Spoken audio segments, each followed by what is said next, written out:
Well, the trade war between the United States and China continues one day after Chinese leaders announced $60 billion in new agricultural tariffs. The U.S. has tacked on $300 billion new tariffs of its own. KIMT News 3's Brian Tabak is finding out how all of this impacts one's pocketbook. Get out there and catch fish because it's going to be a great weekend. Chris Shaw of Clear Lake Bait and Tackle is trying to stay optimistic, but the new tariffs will mean an increased cost for fishing reels, jigs, and other Chinese-made goods he sells right here. Shaw says they've already started seeing the increase last year, but they're expecting even more when they meet with their distributor this fall.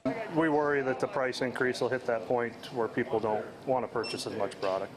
So, I mean, the smaller items like jigs and stuff, I mean, if it jumps up 20 cents, that's a pretty effective jump for a jig. Shaw says they're going to do their best to try and make sure that that increase doesn't reach their customer base. In Clear Lake, Brian Tabak, KIMT News 3. Well, just to name a few, people can expect to see price increases on Chinese-made clocks, paintbrushes, rollers, and sporting goods equipment. Well, the U.S. and China aren't the only ones charging each other more for goods. Mexico just announced new tariffs on tomatoes. The U.S. imports about half of the tomatoes consumed in the country, meaning the fruit's prices could jump 40% by the end of the year.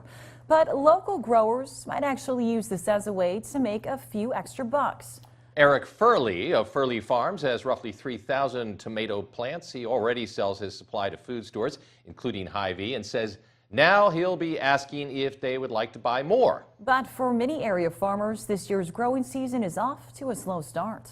It's a combination of wet and cold for the spring, and we haven't been able to get to the field, and everything is just way behind from what we're used to. Well, Eric says growing tomatoes is very labor intensive because the job is done by hand. Well, new at 10, the votes are rolling in. Yeah, today voters in Owatonna